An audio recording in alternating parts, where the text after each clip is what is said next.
Hi friends, welcome to my channel Nifty and Bank Nifty prediction. तो ये जो prediction है वो बहुत ही इंपॉर्टेंट है, तो वीडियो को एंड तक ज़रूर देखें। अगर आप हमारे चैनल पे नए हैं तो लाइक शेयर सब्सक्राइब ज़रूर करें। यहाँ पे मैंने आपको एक वीडियो पहले भी बना के दिया हुआ है, ओवरऑल ट्रेंड कहाँ तक जा सकता है वो। तो ये जो वीडियो है वो वीडियो एकदम से इम्पोर्टेंट होने वाला है। यहाँ पे कुछ चीज़ें मैं कवर करूँगा, तो वीडियो को एंड तक ज़रूर देखें।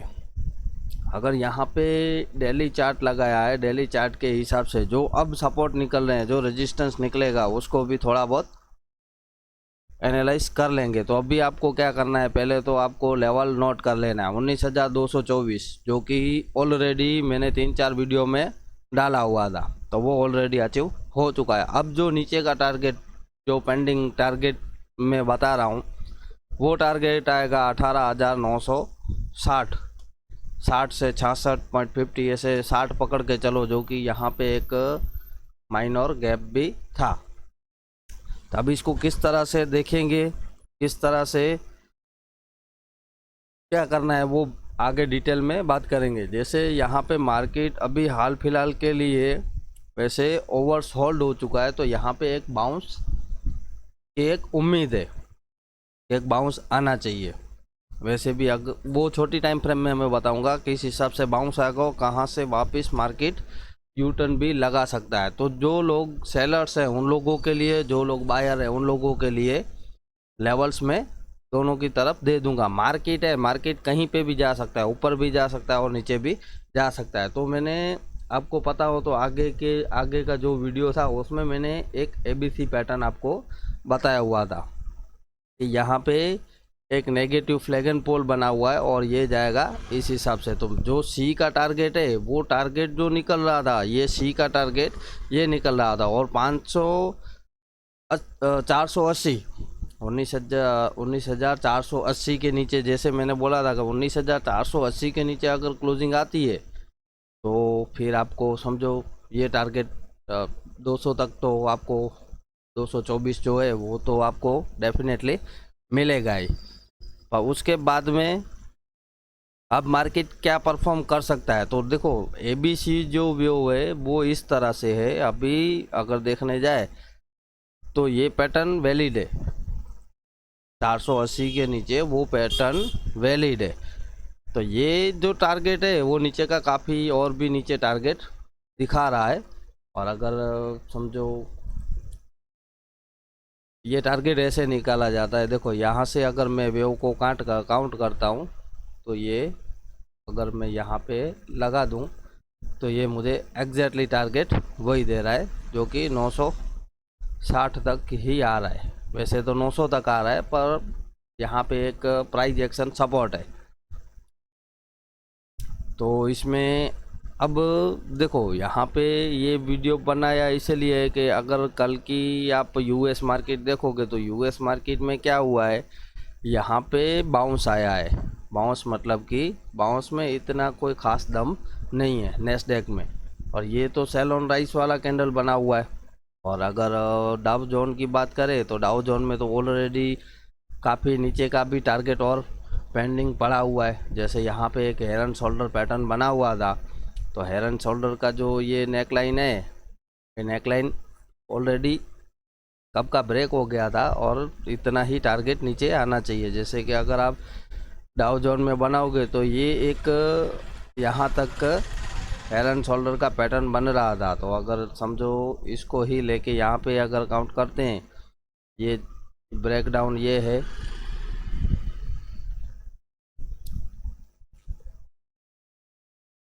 ये ब्रेकडाउन लेवल अगर इसको ही यहाँ पे सेट कर दे तो नीचे के काफ़ी टारगेट निकल रहे हैं। पर अगर US मार्केट मतलब कि डाउ जोन अगर और ज़्यादा गिरता है तो फिर निफ्टी भी ज़्यादा गिर सकता है। तो निफ्टी में हाल फिलहाल के लिए जो पैटर्न बना हुआ है, वो पैटर्न जो बना हुआ है वो सेल ऑन राइस का है, और इसमें एक पैटर्न और भी बन सकता है, तो उसका भी यहाँ पे डिस्कशन कर लेंगे।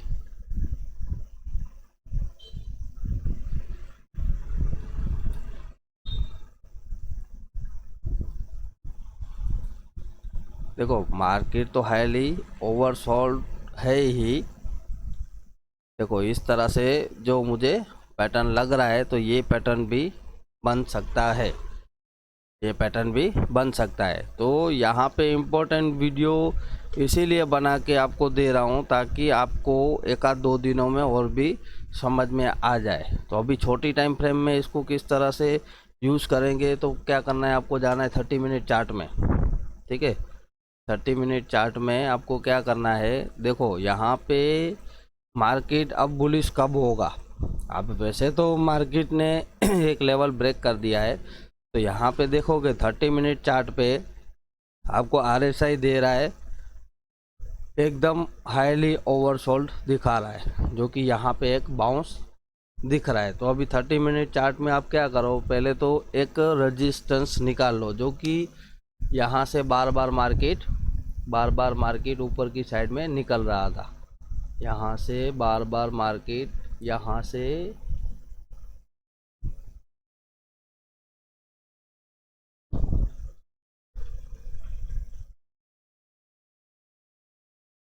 इसको बना देंगे रजिस्टर।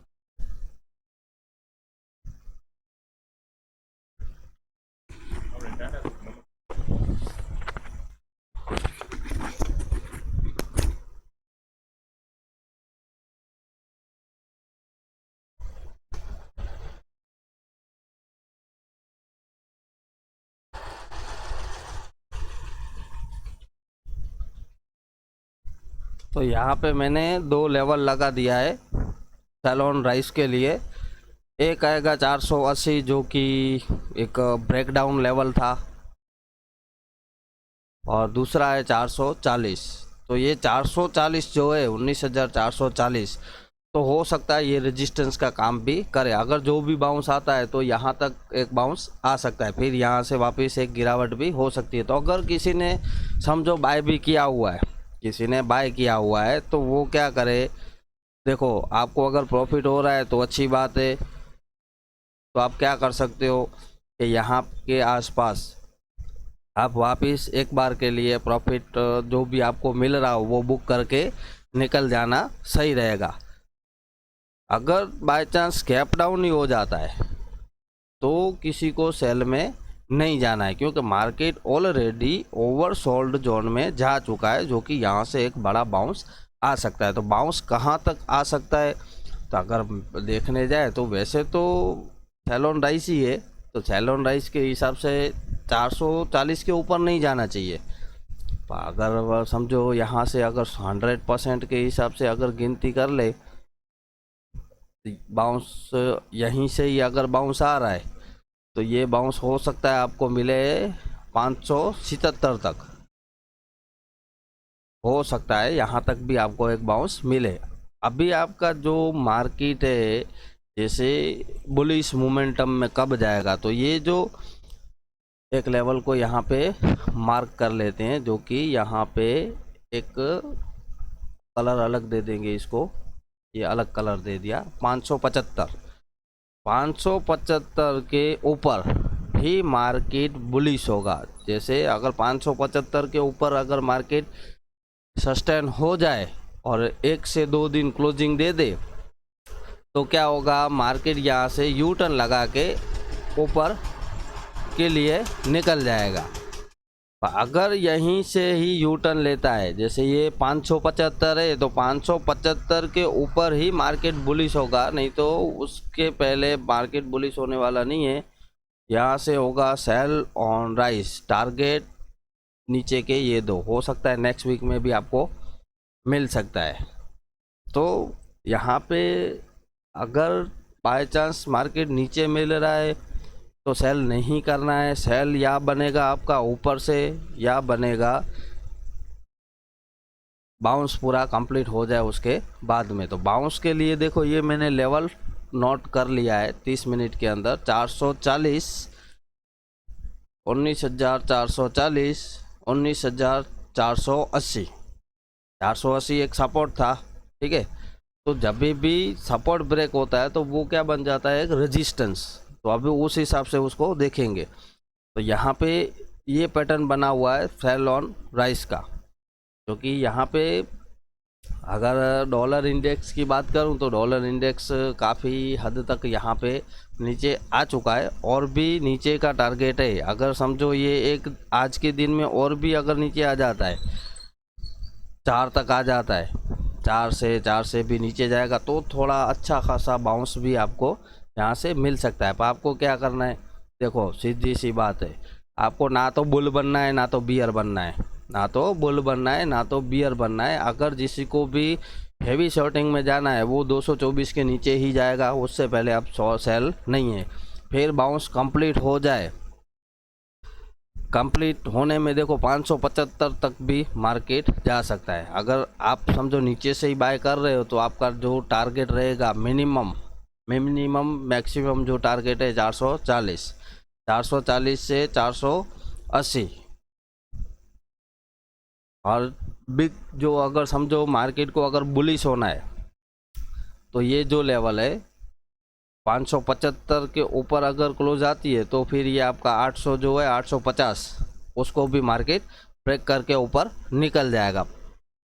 यहाँ से तेज़ी भी हो सकती है और मंदी भी हो सकती है। जैसे अगर मैं डेली चार्ट के हिसाब से अगर बता रहा हूँ तो डेली चार्ट में मुझे क्या दिख रहा है, जो पैटर्न बन रहा है, जो कि यहाँ पे जो था ये एक करेक्टिव वेव था, ये एक इम्पल्सिव वेव है। पर यहाँ पे क्या हुआ है कि यहाँ पे RSI ने बियरिश सिग्नल दिया था, तो यहाँ से मार्केट गिरना स्टार्ट हुआ और वापस बियरिश सिग्नल ही मिल रहा है। पर मार्केट अभी हाल फिलहाल के लिए ओवरसोल्ड हो चुका है, तो एक बाउंस बनता है। तो ये जो कैंडल बना है इसका 50% रिट्रेसमेंट, जैसे अभी समझो 260 पॉइंट गिर गया तो 260 के हिसाब से 130 पॉइंट, ज़्यादा से ज़्यादा 130 पॉइंट आप पकड़ के चलो, 130 पॉइंट का एक बाउंस आ सकता है, फिर वापस वहाँ से भी मार्केट गिर सकता है। तो अगर जो भी बायर है वो क्या करेंगे, नीचे से अगर ऊपर जा रहा है तो प्रॉफिट बुक करके साइड में हो जाएंगे। अगर सेल नहीं करना है तो मत करो, पर बाय में आप तब तक नहीं जाओगे अब जब तक मार्केट 19,850 को ब्रेक ना करे, तब तक आप 20,000, 22,000, 25,000 की बातें नहीं करोगे। तो ये ओवरऑल जो व्यू है वो मैंने बता दिया है। हो सकता है ये नेक्स्ट वीक में आपको देखने भी मिले। और जो लोग बाय में है वो उन लोगों को सेल की पोजीशन डालनी है तो यहाँ से कट करके वापस एक सेल की पोजीशन भी ले सकते हैं, पर वो रिस्की रहेगा। एक बाउंस आ जाए, बाउंस कंप्लीट हो जाए, उसके बाद में हो सकता है 2 दिन भी बाउंस चले।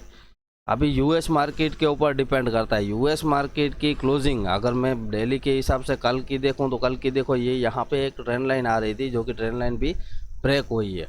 और यहाँ पे भी एक बाउंस एक्सेप्ट है, जो कि मुझे यहाँ पे भी मार्केट एक ओवर सोल्ड जोन में जाता हुआ जो दिख रहा है, यहाँ से एक बाउंस आ सकता है।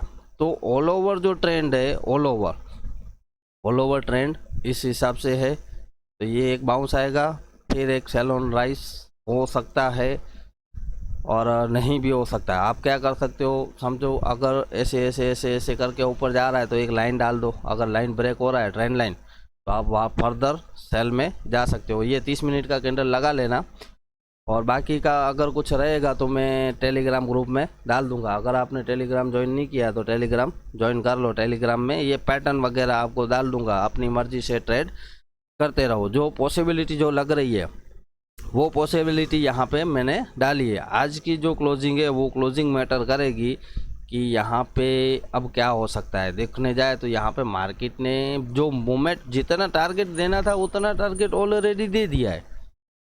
अगर ये ब्रेक होगा तो ये टारगेट आएगा। अब इसमें शर्त है, शर्त क्या रहेगी, अगर ये ब्रेक होता है तो ही ये टारगेट आएगा। अगर ये ब्रेक नहीं होता है और ऊपर का लेवल ब्रेक करता है तो मार्केट एक बार के लिए ऊपर भी जा सकता है। इसमें 110% कोई गारंटी नहीं होती है। अगर मुझे पर्सनली सेल में जाना हो तो मैं सेल में जाऊंगा 19,224 के नीचे। ये एक ऑल ओवर रेंज हो गई 19,024 के नीचे। जैसे देखो एक चीज़ और भी है मेरे पास, जैसे कि मैंने अभी FNO डेटा देखा तो डेटा के अंदर जो दिखा रहा है, देखो मंथली जो कॉन्ट्रैक्ट होता है ना वो कॉन्ट्रैक्ट शिफ्ट भी होते हैं। तो शिफ्ट के हिसाब से अगर देखें तो यहाँ पर देखो जो क्लाइंट है ना, हर टाइम पुट सेल कर रहा है। तो ये जितनी ज़्यादा पुट रहेगी ना, उतना क्या है मार्केट को ये लोग गिराते थे। अगर प्रोस ने पुट सेल की होती तो मार्केट ऊपर चला जाता। यहाँ पे प्रोस ने क्या किया है, कॉल सेल किया है और पुट बाय की है। ये मैंने काफ़ी बार डेटा के अंदर नोट किया हुआ है। देखो इसमें ये पुराना डेटा भी है जिसमें मैं आपको कुछ चीज़ें और भी बताऊंगा। जैसे यहाँ पे अगर देखोगे, ये देखो ये प्रोस ने पुट सेल किया हुआ है, ये पुट सेल दिख रहा है। तो उसी दिन मार्केट कितना 121 पॉइंट ऊपर गया था। बात को समझो, प्रोस ने वापस पुट सेल किया हुआ 177 पॉइंट ऊपर गया मार्केट। तो और यहाँ पे अगर देखोगे तो कॉल सेल है, पुट बाय किया है तो 141 पॉइंट गिरा है। ये जो मैं डेटा भेज रहा हूँ उस डेटा के अंदर आप क्या करो, एक एफआईएस की पोजीशन और एक प्रोस की पोजीशन, इन दोनों के ऊपर वॉच करो तो आइडियली आपको इतना समझ आएगा कि अगर प्रोस पुट सेल कर रहा है और क्लाइंट का भी पुट सेल है तो फिर मार्केट ऊपर जाएगा। पर खाली क्लाइंट का अगर पुट सेल है तो फिर एफआईएस इन लोगों को जीने नहीं देगा। ये क्या होता है कि इसमें देखो, एक क्लाइंट, डीआईएस, एफआईएस, प्रोस, ये चार लोगों की मिली भगत होती है। तो मिली भगत में कैसा है, ये चार लोग मार्केट के अंदर खेल रहे हैं, उनमें से समझो कि कौन आगे है कौन पीछे है। तो ये क्या एक दूसरे के अपोजिट करते हैं। तो यहाँ पे अभी बेचारा क्लाइंट फंस गया है, अभी आ गया मंदी। मंदी क्यों आया, ये क्लाइंट ने, मंदी किसने लाया है, क्लाइंट ने लाया है। क्लाइंट ही खुद ही तेज़ी में घुस रहा है, जहाँ पे जो मार्केट दिखा रहा है कि मार्केट यहाँ से नीचे जाएगा। देखो कोई मंदी करेगा तो कोई तेज़ी करेगा, जो मंदी वाला है फंसेगा तो तेज़ी वाले को मिलेगा, तेज़ी वाला फंसेगा तो मंदी वाले को मिलेगा। ये मार्केट का एक चक्र है जो कि मार्केट उसमें ही घूमता रहता। तो ये डेटा के ऊपर से आप 1-2 दिन का प्रेडिक्शन लगा सकते हो। तो यहाँ पे अभी भी पुट सेल है, थोड़ी बहुत बुक की है, लॉस बुक किया है, पर हो सकता है ये जो पुट है वो भी, अगर समझो पुट में और एडिशन होता है तो फिर देखना पड़ेगा। और कल का जो डेटा आए उस डेटा में आपको नोट करना है कि जो ये प्रोस है, प्रोस क्या कर रहा है, पुट सेल कर रहा है या वापस पुट बाय कर रहा है। जो लोग इंट्राडे करते हैं वो, उन लोगों के लिए ये डेटा एकदम परफेक्ट काम आएगा, जिससे समझ में आ जाएगा। तो ये डेटा के ऊपर से मुझे ऐसा लग रहा है, जो मैंने डेटा निकाला तो डेटा के ऊपर से ये ट्रेंड मुझे एकदम से क्लियर सामने दिखने लगा। जैसे मैं 2 दिनों से बोल ही रहा हूँ कि जो नीचे का जो टारगेट है वहाँ पे फिर आपको क्या करना है, और फर्दर सेलिंग में नहीं जाना है। जैसे आगे के वीडियो में मैंने बताया 480 ब्रेक होगा तो ही जाएंगे। जैसे 480 ब्रेक हुआ तो आ गया नीचे, अभी 224 जब ब्रेक होगा तब जाएंगे, उससे पहले अभी इसमें सेल में नहीं जाना है। तो ये मार्केट है, मार्केट कहीं से भी अचानक से बॉटम बना के ऊपर भाग भी सकता है। जैसे मैंने आगे के वीडियो में देखो एक चीज़ बताई थी, बॉटम अक्टूबर की मैंने बॉटम भी दी थी, जो कि एक तारीख अब 24 निकल रही है और उसमें मैंने 3 चीज़ें डाली थी, 19,445, 19,260, 18,185। ये 3 बॉटम का मैंने पूरा डिटेल में मैंने बताया हुआ है। और 700 के ऊपर मार्केट रहेगा तो बुलिश रहेगा, 700 के नीचे सेल ऑन राइज रहेगा, वो भी मैंने बताया था। ऊपर के टॉप भी मैंने दिए थे कि कौन से टॉप लग सकते हैं। और बॉटम डे के हिसाब से देखने जाए तो देखो 24 तारीख जो है वो आज है, तो 24 तारीख आज है, तो आज के हिसाब से अगर देखें तो आज तो मार्केट अपना बंद है। अगर मार्केट आज चालू होता तो अच्छा खासा एक राइज भी मिलता। तो यहाँ पे कल 25 तारीख है, हो सकता है कल मूवमेंट आए, या फिर 24 तारीख का मूवमेंट भी 22 तारीख को ही आ गया हो, ये सब भी हो सकता है। तो ये जो डेट है वो डेट अभी इनवैलिड हो जाएगा। तो यहाँ पे जो समझ में आ रहा है, तो एक चीज़ समझ में आ रही है कि यहाँ पे जो मुझे लग रहा है, तो जिन लोगों को अब सेल में जाना है वो 224 के नीचे जा सकते हैं। वो फिर कंफर्म, अगर 224 ब्रेक होता है तो ये टारगेट कंफर्म आएगा ही। और ऊपर के लिए ये बाउंस एरिया है, तो बाउंस कहीं कहीं तक भी हो सकता है। मेन जो है वो 575 है, अगर इसके ऊपर मार्केट निकल जाता है, 1-2 दिन क्लोजिंग हो जाती है, तो फिर आपको मिलेगा बाय ऑन डिप। अभी यहाँ पे थोड़ा वैसे देखने जाए तो मार्केट ओवरसोल्ड है, तो एक बाउंस भी आ सकता है। और दूसरी बात, आप क्या करो, डॉलर इंडेक्स से ऊपर नज़र बनाए रखो, ये गिरता है कि नहीं। ये गिरता है तो ग्लोबल मार्केट भी थोड़ा अच्छा परफॉर्म करेगा, तो हो सकता है मार्केट 224 से ही फिर मार्केट ऊपर की साइड में घूम जाए। तो सेल में कब सेल बनेगा आपका, जैसे समझो यहाँ पे आ गया, तो ये लेवल पे आ गया तो तुरंत आपको सेल नहीं मारना है। आपको क्या करना है, प्रॉफिट बुक करके साइड में हो जाना है। आपको देखना है कि ये लेवल ब्रेक हो रहा है या फिर यहाँ पे कोई नेगेटिव पैटर्न बन रहा है। अगर नेगेटिव पैटर्न बन रहा है 30 मिनट के अंदर कोई ऐसी कैंडल बना रहा है नेगेटिव, तो फिर आप क्या कर सकते हो, 480 का SL डाल के फर्दर सेल के लिए भी जा सकते हो। तो आशा करता हूँ इतना समझ में आ गया होगा। मिलते हैं नेक्स्ट वीडियो में। थैंक यू, जय हिंद।